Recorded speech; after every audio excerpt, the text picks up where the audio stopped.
Bem-vindos ao Lusolab, o podcast do Conselho da Diáspora Portuguesa, onde partilhamos os elementos do sucesso do talento português além fronteiras, para que todos aqueles que nos ouvem em Portugal ou no estrangeiro consigam perceber nesta espécie de laboratório do que melhor se faz eh, pelos portugueses em Portugal ou fora. E os nossos convidados, como a Renata, são referências nas suas áreas profissionais, vão partilhar connosco o seu percurso profissional, aquilo que foram as suas principais lições e desafios. Eu sou a Sara, jovem conselheira, neste momento vivo em Genebra, na Suíça, e trabalho na Procter Gamble, em inovação também, e portanto temos aqui muito em comum e muito entusiasmada para aprender contigo hoje, Renata. A Renata é fundadora e CEO da BTI Brasil e uma expert em inovação, sustentabilidade, estratégia, diplomacia económica, com uma carreira que abrange mais de 25 anos e 5 países, vários continentes. É uma especialista e vai-nos trazer com certeza hoje muitos insights interessantes sobre estas áreas e sobre o seu potencial de impacto para Portugal e para o resto do mundo, sobretudo através dos portugueses. Renata, bem-vinda, muito Obrigada, obrigada. Sara. Obrigada pelo convite. É um prazer estar aqui. O prazer é completamente nosso. Renata, gostávamos de começar por te perguntar, porque começamos por fazer esta pergunta a todos os nossos convidados. Se te dissessem quando eras jovem que a tua carreira hoje estaria aqui, seria como é, e teria passado por todas estas experiências internacionais, qual é que seria a tua reação? Olha, eu na verdade lembro-me, a minha mãe contou-me que há uns tempos que eu, desde pequenina, dizia que queria viver um ano em cada país. Então eu acho que desde muito cedo tive sempre esta vontade de ir para fora e de conectar-me com outros países. Acho que tem a ver com a curiosidade, não é? A curiosidade, quando somos curiosos e temos esse ingrediente dentro de nós, acho que o externo ele é muito apetecível, não é? Então, eh, se calhar damos aqui um passo atrás, recuamos ao início de tudo isto, se calhar não tão Não longe tão longe, quanto sim, a tua já infância, não me lembro também. mas começando pela tua formação, o teu percurso académico e depois profissional não é tão linear ou óbvio quanto se calhar de outras pessoas são. E acho que isso pode ser particularmente interessante, sobretudo para a nossa geração, porque hoje em dia não estamos necessariamente ligados para sempre àquilo que foi a área que nós estudamos, seja na licenciatura, no secundário, em mestrado, e se calhar vai ser cada vez menos importante essa parte, ou de uma forma diferente, Uhum. talvez. Mas tu começaste por estudar química analítica, engenharia ambiental, depois ainda mais tarde foste à economia, à gestão das pessoas. Que importância é que teve a formação para ti? De que forma é que tu foste utilizando esta formação para potenciar o teu perfil enquanto profissional? Sim. Bem, a química analítica diria que foi quase um erro de percurso. Eu lembro-me que, bem, eu era uma aluna, enfim, uma boa aluna, não é? E principalmente a ciências, e normalmente quando se era bom aluno ia-se para ciências, não é? E, portanto, para ciências, eu depois fui para a química analítica, eu achava que gostava de laboratórios quando estava na escola secundária, mas na verdade quando cheguei à universidade e vi enfim, a quantidade de horas que tinha dentro do laboratório, achei, não, this is not for me, isto não é para mim. E portanto, acho que tive um professor, que na altura foi um grande mentor para mim, que reparou nisso e disse: Olha, há aqui uma oportunidade de ires para o UK. Fazer uma vertente da química que é mais ligada ao ambiente e, portanto, mais uma aplicabilidade externa, não é? E isso agradou-me bastante e, portanto, foi por aí, foi essa a razão porque eu fui para o Reino Unido, utilizar realmente conceitos da química, que são muito importantes para aquilo que é o olhar à natureza e o olhar processos que possam mitigar o impacto humano na natureza. E, portanto, isso foi muito importante nessa minha escolha. Depois passou o UK, eu fiquei desde logo muito conectada com o Reino Unido, em particular com Londres, onde ainda hoje tenho uma ligação especial. Mas depois, quem começa a ir para fora não para, não é? E, portanto, é importante continuar a ir e, portanto, enfim, tive a oportunidade de estar na Holanda, também a fazer mais água e saneamento. Os holandeses são muito bons nessa área, não é? Quase metade do país é água e, portanto, eles tiveram que se organizar. E depois também em França, trabalhar muito com resíduos de baterias, principalmente a reciclagem do chumbo, portanto, coisas mesmo de engenharia aplicadas à sustentabilidade, a uma agenda mais ambiental. E depois entrei no governo britânico, na altura na Embaixada em Lisboa, a britânica em Lisboa, para tratar muito de tecnologias ambientais e na altura, muito o mercado de carbono, ou seja, estávamos na altura de Kyoto, e portanto o Reino Unido tinha ali na altura um impacto bem focal na União Europeia, e portanto, enfim, trabalhei bastante nessa área. E depois, aos poucos, fui entrando naquilo que é a diplomacia económica, muito nesta perspectiva de apoiar empresas britânicas a exportarem na altura para Portugal, depois abriu também para a Ibéria, e ao contrário, atração de investimento, e comecei a ter pessoas para gerir, e portanto foi muito importante começar a pensar naquilo que eu acho que é uma educação sistémica, não é?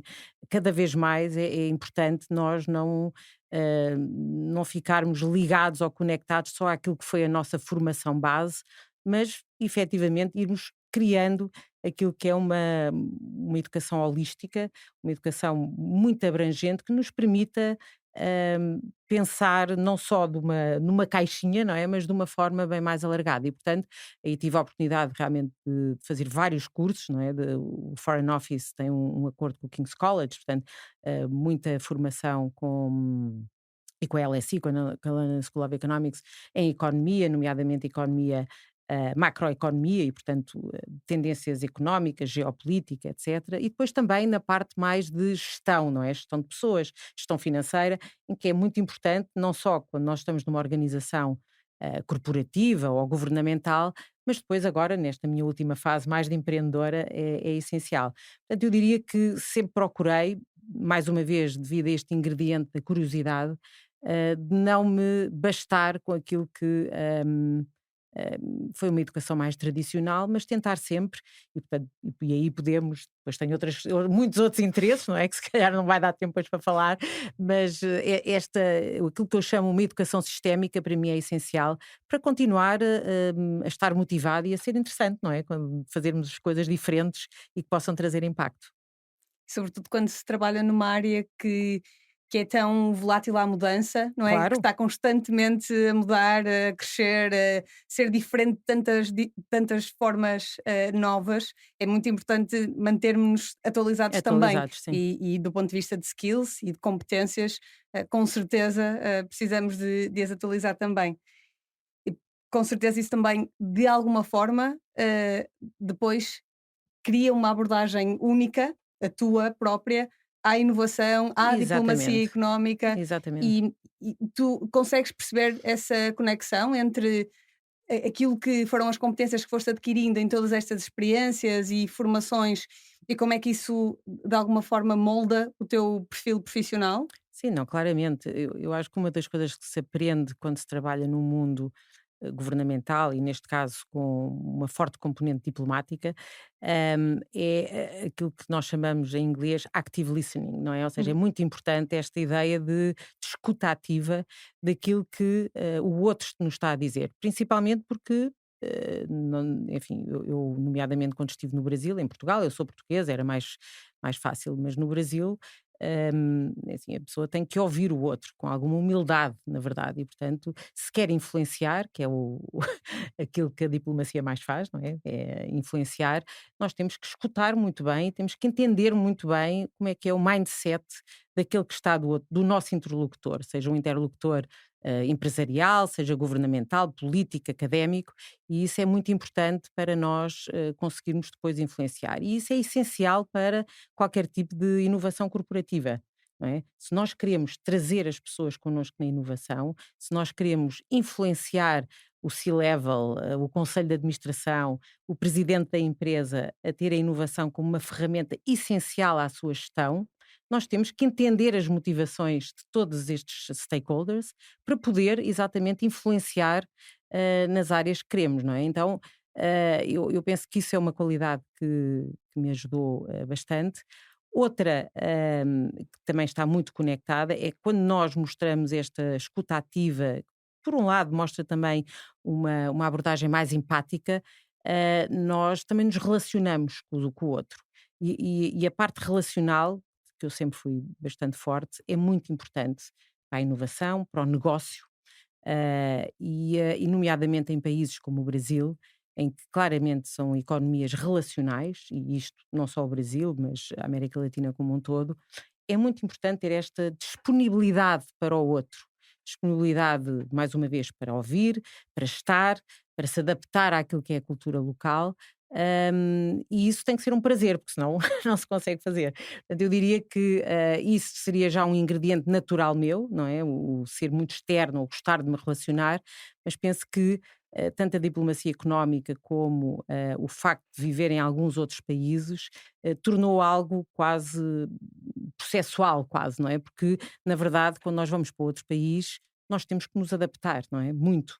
E isso requer alguns skills que são muito utilizados na inovação. A inovação é tirar-nos da zona conforto, não é? E sermos, de certa forma, disruptivos, não é? E a palavra disrupção dá medo para muitas pessoas, não é? Mas essa disrupção, na verdade, pode ser uma coisa bem simples. Então, eu acho que estes ingredientes são muito importantes para qualquer coisa na vida, mas em particular para a inovação, que ainda é vista como um bicho mau, não é? Por muitas pessoas. E tu sentes que essa percepção sobre a inovação e a forma como a inovação é feita varia de país para país? Tu, como tens partilhado, nestes últimos exemplos, tu já viveste de alguma forma no Reino Unido, no Brasil, também já usaste como referência, mas também já passaste por outros países neste teu percurso internacional, como França, como Costa Rica. Portanto, que diferenças culturais é que tu vês, ou que tu viste entre os diferentes países, em que viveste e com os quais trabalhaste? E como é que, se calhar, tanto a inovação como o mundo dos negócios no geral e a forma como interseta com a diplomacia, porque foi uma realidade com que tiveste bastante próxima sempre também, como é que diverges? Há semelhanças? Há diferenças? Há mais diferenças ou semelhanças? Sim, há algumas diferenças. Eu penso que a inovação na Europa, em particular, embora haja uma tradição grande de pesquisa e desenvolvimento, na verdade, quando nós olhamos os números, a Europa tem tido uma maior dificuldade em traduzir essa pesquisa e desenvolvimento em inovação. E quando eu falo de inovação, é science to market, ou seja, como é que nós traduzimos a ciência para algo para o mercado. Os Estados Unidos são muito mais são smarter nisso, não é? Nomeadamente, utilizam bastante aquilo que é a pesquisa e desenvolvimento europeu para depois conseguirem alavancar aquilo que é a inovação já nos Estados Unidos. E, portanto, eu penso que na Europa temos essa característica e temos outra, que temos a União Europeia trouxe uma série de regulação e políticas que exigiram as empresas a mudarem a sua forma de atuar, nomeadamente numa agenda de sustentabilidade. Ou seja, quando nós olhamos aquilo que é uma legislação ambiental na Europa, ela é muito mais exigente do que, por exemplo, uma legislação no Brasil. E, portanto, isso cria, de certa forma, uma necessidade da empresa de inovar, porque ela vai ter que arranjar soluções para conseguir atingir aqueles novos targets, não é? Objetivos que estão a ser impostos neste caso, pela regulamentação europeia. Portanto, acho que isso foi um grande fator importante para alavancar muita da inovação corporativa que nós vimos na Europa. O Brasil tem sido, a meu ver, muito mais bottom-up, ou seja, eu vejo que no Brasil o empreendedor ele é muito mais aguerrido, muito mais energético, muito mais ambicioso, muito mais com vontade de arriscar do que, por exemplo, o empreendedor português ou o empreendedor europeu. Talvez o brasileiro seja muito mais próximo ao americano. Aliás, o Brasil vê muito os Estados Unidos da América como uma referência. E, portanto, eu aí vi um ecossistema de empreendedorismo no Brasil muito mais ativo, com um crescimento exponencial muito grande, muito mais resiliente, com muito menos apoios e incentivos por parte do governo brasileiro e com as corporates, as empresas, muito mais avessas a gastar dinheiro em trabalhar com startups ou em trabalhar mais do que na Europa, porque na Europa houve essa quase que exigência. Mas então o Brasil tem sido muito mais esforçado todo esse processo. hum, por um lado, empreendedores altamente ativos, por outro, empresas mais conservadoras, mas que estão a abrir. E, portanto, hoje em dia, as grandes empresas brasileiras têm hubs de inovação, muitas delas já têm corporate venture capital, já têm venture builders dentro das empresas. Então, houve, eu diria que nos últimos 10, 15 anos, uma evolução muito grande no Brasil relativamente a isso. Eu na Costa Rica não tive tanta, tanta experiência na área de inovação, eu estive lá a fazer um projeto de voluntariado no meio da selva, portanto foi uma inovação, mas para mim, mas, mas claramente a Costa Rica tem ali uma componente da relação com a natureza que é única no mundo, daquilo que eu conheço, e portanto tem ali um conhecimento da natureza que claramente tem um potencial muito grande em ser transformado em ecossistemas de empreendedorismo e inovação. E o que é que nós em Portugal podemos aprender com essas práticas de inovação? O que é que as empresas portuguesas, os ecossistemas em Portugal e no geral, há alguns desafios que nós temos para a inovação que são um bocadinho herdados destes de que falavas que são os desafios europeus como um todo. Quando eu trabalhei na Comissão Europeia durante um período numa equipa que fazia precisamente este Science to Market, ajudava os projetos financiados pelo Horizonte 2020 na Sim. altura, eh, mais orientados à investigação, a transformarem as suas ideias e o seu conhecimento em possibilidades de comercialização, em produtos de alguma forma. E os desafios eram muito semelhantes e alguns deles tu acabaste de referi-los, a aversão ao risco, a aversão, à velocidade e quase à riqueza, à criação de riqueza. O que é que achas que nós devíamos aprender com essas diferentes experiências que tu tiveste e que podes partilhar connosco, com base nessas práticas culturais de determinados países, sejam o Brasil ou quaisquer que sejam os que tu queiras usar como exemplo, para nos ajudar enquanto país a tornar-nos melhores, inovadores e até líderes na área da inovação. Sim, claramente a relação com o erro é fundamental, não é? Ou seja, eu penso que esta coisa quase que o castigo porque errou, não é? Portanto, isto vem muito de uma educação, enfim, não só portuguesa, mas muito baseada naquilo que é a tradição europeia. hum, e isso claramente não nos permite mentalmente arriscar tanto. Portanto, eu penso que esta relação com o erro e a relação e o descomplexo que o erro pode trazer, acho que ela é muito importante, não é? Portanto, não castigarmos pelo erro, mas aprendermos com o erro. Isto parece enfim, algo banal se dizer, toda a gente diz isso, mas é muito importante colocar isto na prática, não é? Porque isso realmente é que permite, efetivamente, continuarmos para a frente. E depois outra coisa que eu também vejo muito no Brasil, bem, eu estou há 10 anos no Brasil, eu gosto muito do Brasil e uma das coisas que eu gosto muito do Brasil é exatamente eh, este entusiasmo pelo futuro, este entusiasmo por fazer coisas novas, esta vontade e energia em, em fazer acontecer, não é?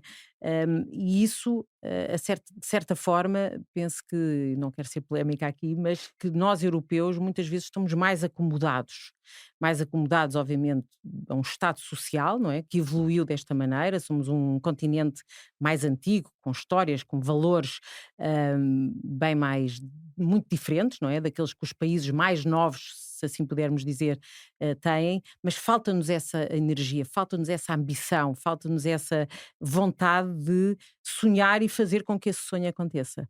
E isso é algo que a mim me motiva muito no Brasil, é uma das razões que eu não quero sair, é exatamente por causa desta jovialidade. Eu chamo-lhe jovialidade porque, não querendo chamar, na Europa estamos todos velhos, mas na verdade, a nível de mindset, é necessário esta jovialidade para inovarmos e para continuarmos a crescer. E, portanto, eu diria que o que eu aprendi, enfim, nos vários países que estive, é que, assim, não. é importante termos políticas, é importante termos regras, é importante, obviamente, termos, enfim, espaços de convívio e que resolvam os grandes desafios que temos vários hoje em dia a nível mundial, mas é principalmente esta ideia de podermos avançar, de arriscar, de fazer, de não ter medo de errar e não ter medo de falhar, não é? Ou seja, aí vamos embora, sempre a fazer coisas. Tu referias que parece uma coisa banal, que toda a gente diz e que toda a gente ouve por todo lado, mas a verdade é que eu costumo usar esta frase noutros contextos, mas aplica-se perfeitamente aqui, que é prática comum. Não, senso comum não é necessariamente prática comum. Não, claramente, sim. E é verdade que nós sabemos a importância que o erro tem, percebemos que quando aprendemos, se erramos primeiro, a nossa lição fica muito mais marcada na nossa, Claramente, na no nossa nosso, trajetória. exatamente, no nosso passaporte de aprendizagens do que se aprendermos de uma forma mais teórica, mas depois na prática é-nos difícil ainda a todos ter essa paz, essa percepção de que é uma coisa que nos acrescenta mais do que nos diminui. E eu acho que é um excelente ponto. Obrigada por partilhares, Renata.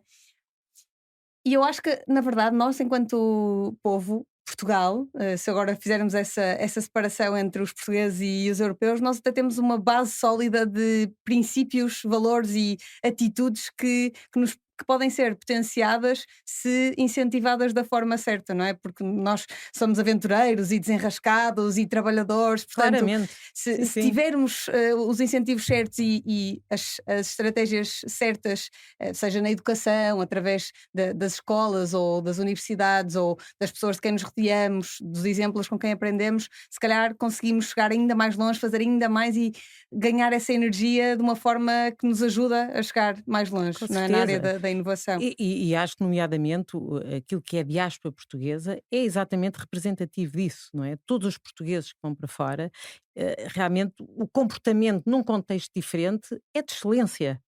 Na maioria das vezes, não é? Quando nós olhamos a cada uma das pessoas, obviamente agora numa perspectiva de Conselho da Diáspora, têm excelentes percursos, têm excelente reconhecimento nos mercados onde estão e por isso é que é tão importante esta conexão com o exterior e esta vivência fora para que depois possamos olhar para Portugal de uma maneira diferente e de uma maneira que talvez seja mais objetiva, ou seja, como é que eu quero ajudar Portugal, não é? Eu quero ajudar Portugal, talvez exatamente por aí, pela minha experiência que estive na área B, C ou D, não é? Então, eu acho que a diáspora e é uma das razões que estou próxima deste grupo e estou neste grupo, é porque acredito muito profundamente que a diáspora portuguesa é talvez o maior asset que Portugal tem, da sua excelência e do impacto que tem tido em vários países do mundo, não é? Tu sentes que ao longo das tuas experiências ao passar por estes países todos, essa era a marca dos portugueses, essa era a reputação dos portugueses nesses países, que éramos percepcionados com essa capacidade e essas competências e essa vontade de fazer e trabalhar? O que é que achas que os povos desses países, sobretudo nesta área dos negócios e da inovação, percepcionam sobre os portugueses? E agora, se calhar fazendo já a ponte para esta área da exportação da BTI, enquanto empresa portuguesa para o Brasil, foi fácil essa transição com base nessa reputação ou houve alguns aspectos que tiveram que trabalhar? Sim. Bem, eu acho que sim, acho que o português foi sempre visto como alguém muito trabalhador, e alguém criativo, adaptável. A adaptabilidade é uma característica muito importante a quem está fora. Adaptável, de certa forma, humilde e, portanto, com uma vontade grande de aprender e não se impor. E, portanto, vi vários casos de excelência. Nos vários lugares que estive, e isso, é assim, acho que cada vez mais um dos objetivos do Conselho da Diáspora é exatamente demonstrar essa excelência. Agora, claro, uma coisa é quando é um português a trabalhar numa multinacional ou quando é um português a trabalhar numa organização fora de Portugal, outra coisa é quando nós queremos internacionalizar a nossa empresa. Obviamente as características devem ser as mesmas, mas é é um bocadinho diferente e talvez um pouquinho mais complexo, não é? Quando se internacionaliza uma empresa para o Brasil, e hoje de manhã estava exatamente a moderar um painel sobre esse assunto, há muita ideia de que, falamos a mesma língua, isto vai ser facílimo, não é? Que é o primeiro grande erro, é que, embora seja português, é um português bastante diferente, não só ao nível da construção, enfim, gramatical, enfim, e da própria língua portuguesa, mas principalmente com termos e terminologias muito diferentes daquelas que nós usamos aqui em Portugal e, portanto, isso é difícil. Nós, na BTI, abrimos a BTI numa altura em que Portugal para o Brasil já estava a ser uma coisa maravilhosa, não é? Porque o Brasil apaixonou-se por Portugal há cerca de 5, 6 anos atrás, não é?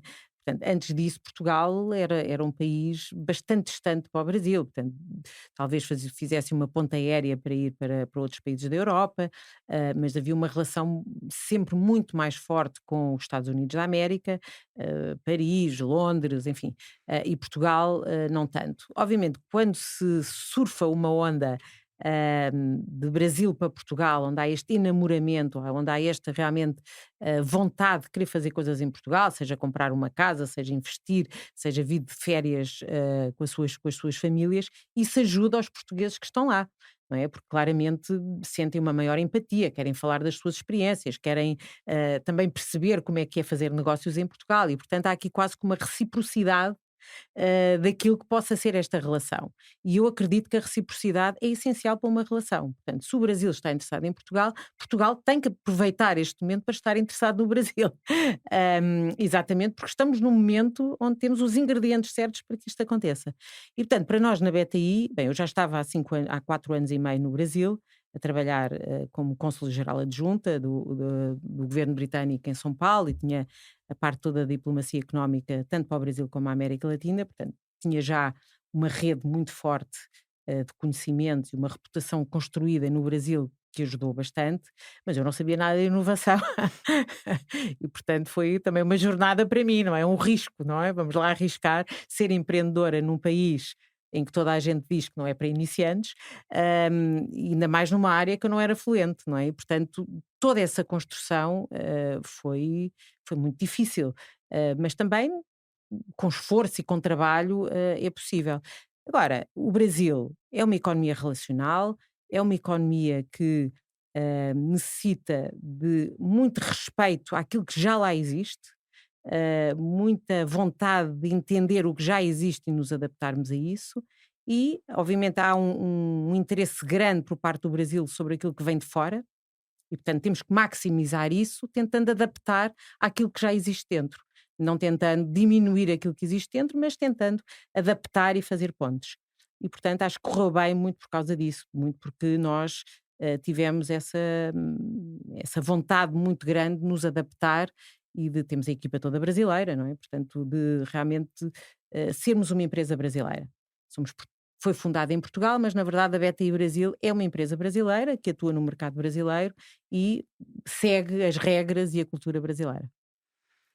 E que papel é que tu achas que empresas como a BTI e a área da inovação, como um todo, podem ter no desenvolvimento de economias sustentáveis em países que são tão grandes e que têm tantos desafios socioeconómicos como o Brasil? Qual é que achas que pode ser o papel, qual é que é aquele que vocês querem ter enquanto empresa?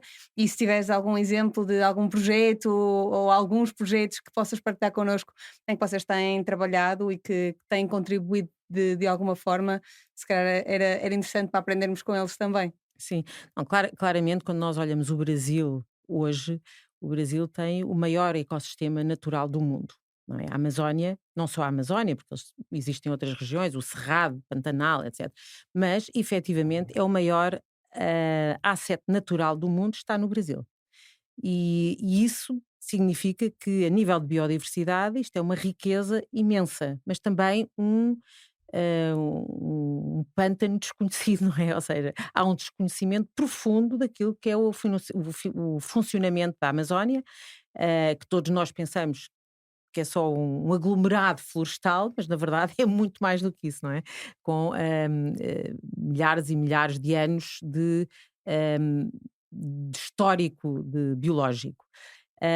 E portanto eu quando começámos na BTI, eu tenho obviamente um enviesamento grande para a sustentabilidade. Nós começámos a perceber que as empresas, muito pressionadas hum, pelas agendas ESG, ou seja, houve uma pressão muito grande, nomeadamente investidores estrangeiros, que iam para o Brasil a exigir que as empresas tivessem agendas de ESG, para que eles pudessem emprestar dinheiro. E, portanto, isso revolucionou, de certa forma, aquilo que foi a abordagem das empresas brasileiras a uma agenda ambiental, social e de governança.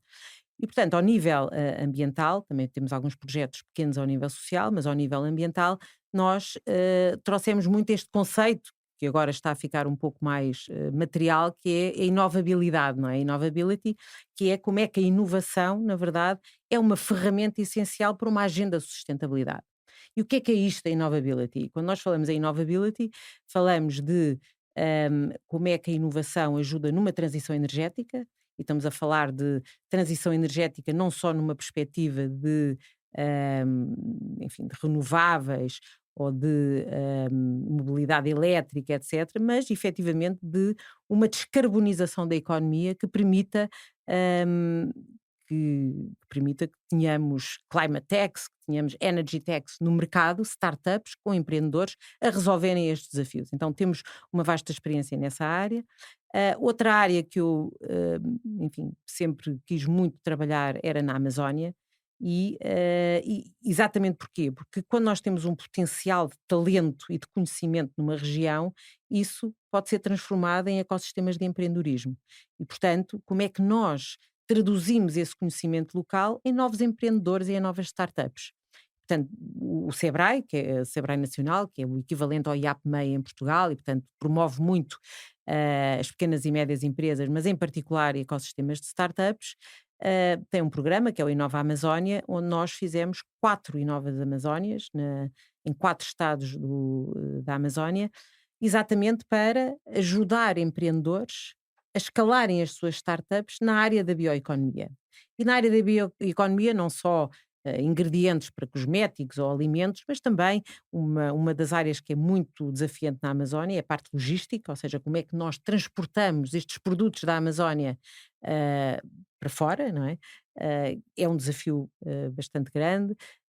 Então, olhar esta questão da bioeconomia de uma forma mais holística e trabalhar com empreendedores locais para os ajudarem a terem negócios nessas áreas, startups nessas áreas. E, portanto, fizemos isto numa primeira fase, que nós chamamos de ideação, pré-aceleração, mas depois também programas de aceleração para escalar estas startups. E isso a mim dá-me um gosto particular, primeiro porque é algo que nós estamos a fazer para o desenvolvimento socioeconómico da região, de uma determinada enfim, localidade, a trabalhar com comunidades indígenas, a trabalhar, enfim, com todo o tipo de pessoas que realmente têm uma ideia, um talento que pode ser traduzido em negócio, e por outro lado, porque eu acredito profundamente que o Brasil pode ser líder mundial naquilo que nós chamamos produtos baseados na natureza, não é? Nature-based solutions, e para isso precisa efetivamente de criar novas empresas nestas áreas que possam ser líderes globais de soluções baseadas na natureza. E, portanto, a nível de projetos em si, é um dos projetos que eu mais gosto. Outro, para dar outro exemplo, o Brasil vai ter a COP30 no próximo mês de outubro, em 2025, em Belém, que é no meio da Amazónia, não é? No meio não, por acaso fica na costa, mas é uma entrada da Amazónia importante. E, portanto, como nós sabemos, as COPs são normalmente também mostras daquilo que mais importante existe no país. Então, por que não trabalhar desde já, e já começámos este ano a trabalhar com empreendedores para desenvolverem startups na área de clean tech, também climate tech, para poderem expor as suas tecnologias na COP30. E, portanto, este é um hub de impacto que estamos a fazer em Minas Gerais. Este tipo de projetos agrada-nos bastante porque, para além de trazermos ferramentas de inovação, estamos a ter um impacto socioeconómico no país que o Brasil, embora seja um país muito rico a nível de recursos naturais, tem uma desigualdade social muito grande e, portanto, se a inovação e a criação de ecossistemas pode ser uma ferramenta para a redução dessa desigualdade social, eu acho que os agentes de inovação têm que o fazer.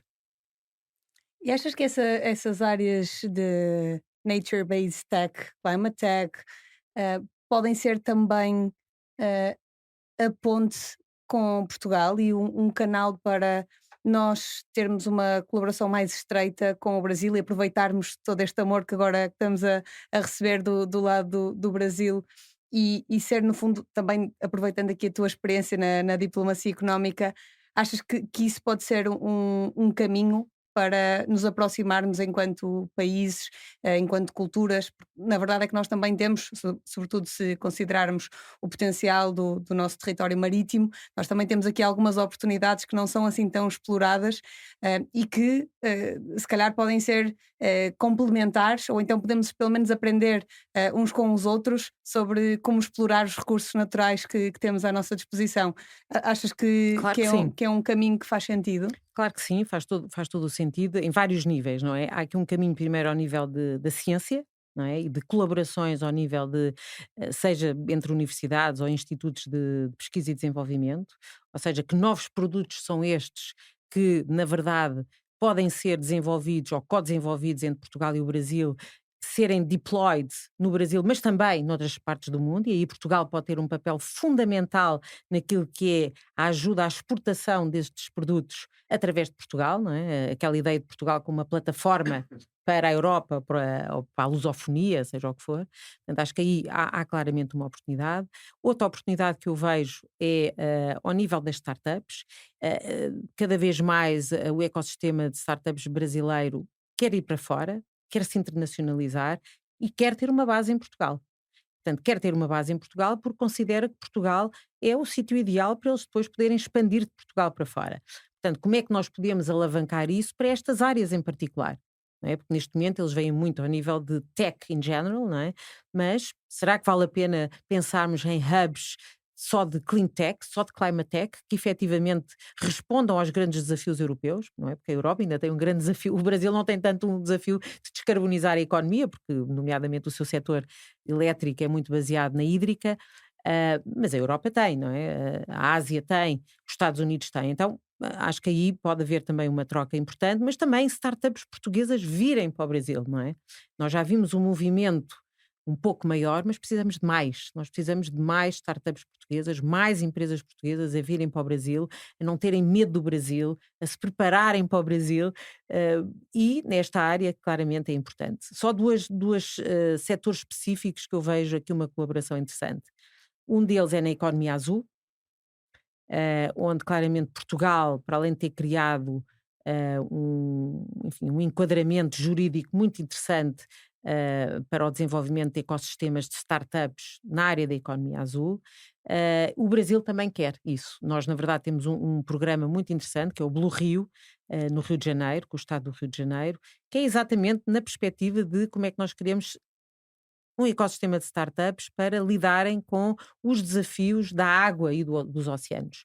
Então, aí, claramente, há aqui uma ponte que pode ser construída, não é? A economia azul em Portugal, com todos os desenvolvimentos que tem havido, e aí o Fórum Oceânico tem feito um trabalho fantástico, a própria legislação portuguesa tem avançado imenso, como é que pode haver aqui uma ponte nessa área?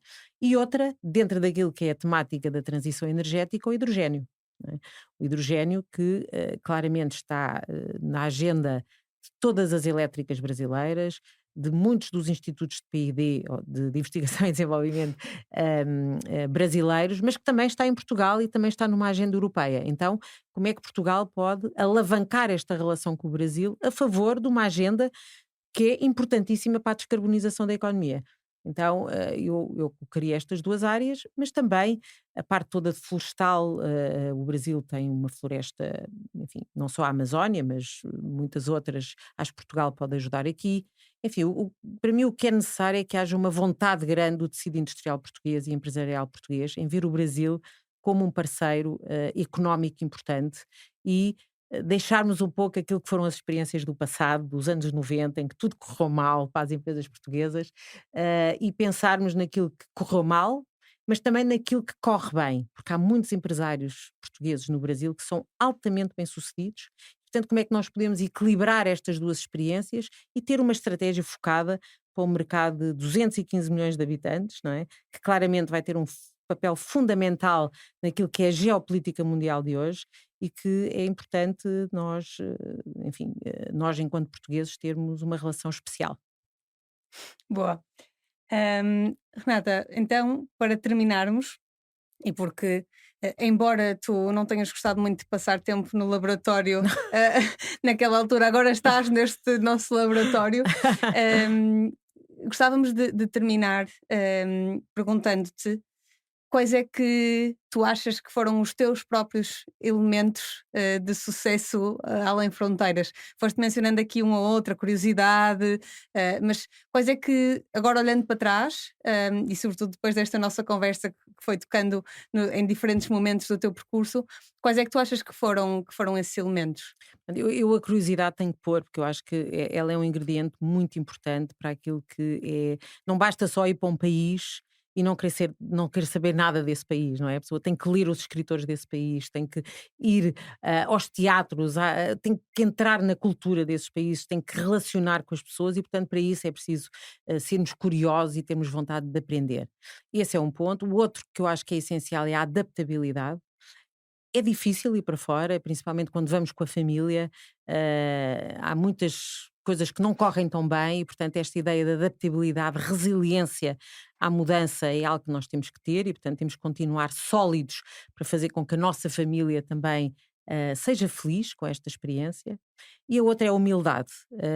Eu acho que é muito importante sermos humildes, não naquele sentido, por vezes, negativo que nós damos ao ser humilde, mas ser humilde naquela capacidade que eu não sei nada sobre este país e, portanto, eu estou aqui aberta para entender e aprender com aqueles que moram aqui desde sempre e com aqueles que construíram o país onde eu decidi ir morar. E, portanto, eu diria que esses são os meus três ingredientes para se ter uma boa experiência fora, mas aconselho toda a gente a ter uma experiência fora, é realmente muito enriquecedor nós podermos sair um pouco daquilo que é o nosso dia a dia da Portugalidade para, para algo um pouco diferente e maior. E como é que tu achas, para terminarmos, que este conjunto de elementos, que são os teus, contribuem para a fórmula de sucesso dos portugueses, do coletivo como um todo, fora de Portugal? Eu, eu, eu, nós falámos muito do português para fora, não é? Eu vejo muito agora, enfim, estou numa fase em que penso muito naquilo que é um termo muito anglo-saxónico e uma abordagem que é o give back, não é? Então, como é que eu agora usamos estes ingredientes, que eu acho que são muito comuns a muitos dos portugueses de sucesso fora de Portugal, para conseguirmos give back a Portugal. Ou seja, nós tivemos anos e anos e anos a dar a um outro país, a uma outra organização, como é que nós agora conseguimos agregar esta diáspora, estes portugueses fora, este potencial económico enorme a favor de Portugal. E aí é que eu ainda não tenho uma resposta. Ainda estou aqui ainda estamos a tentar ver como é que isso é possível, mas uma coisa é verdade. Todos, por exemplo, os conselheiros que entram para o Conselho da Diáspora Portuguesa têm muita vontade de dar de volta a Portugal. Têm muita vontade de poder contribuir economicamente, ou com network, ou ajudar startups ou empresas que venham para os nossos países com mentoria, com partilha de experiências, e isto tudo é muito positivo, porque até aqui há muito pouco tempo estas comunidades portuguesas não se juntavam. E, portanto, o facto de nos juntarmos, o facto de pensarmos em conjunto como podermos contribuir para Portugal, parece-me que é agora o nosso grande desafio, utilizando, claro, estes ingredientes que eu falei, que temos usado, mas ao contrário. Renata, muito obrigada. Acho que desmistificarmos a ideia de que os portugueses, quando estão fora, não podem contribuir de nenhum modo para Portugal e para fazermos melhor e contribuirmos para que a vida dos portugueses que cá estão seja melhor também, é uma ótima forma de terminarmos este podcast é uma inovação na forma como se abordam as comunidades da diáspora e também para partilharmos aquilo que se faz no Conselho e aquilo que são as nossas missões e que partilhamos as duas também. Acho que é a forma certa de terminarmos este episódio. Agradecer-te muito as tuas partilhas super valiosas e tocamos em tantos temas diferentes que podem ser super relevantes para mais velhos, mais jovens, pessoas em todas as indústrias, dimensões de organizações, tipos de organizações também. Portanto, obrigada por estares Obrigada, Sara, connosco foi um hoje. prazer. Foi um gosto aprender contigo e vemo-nos no próximo episódio. Sim, muito obrigada.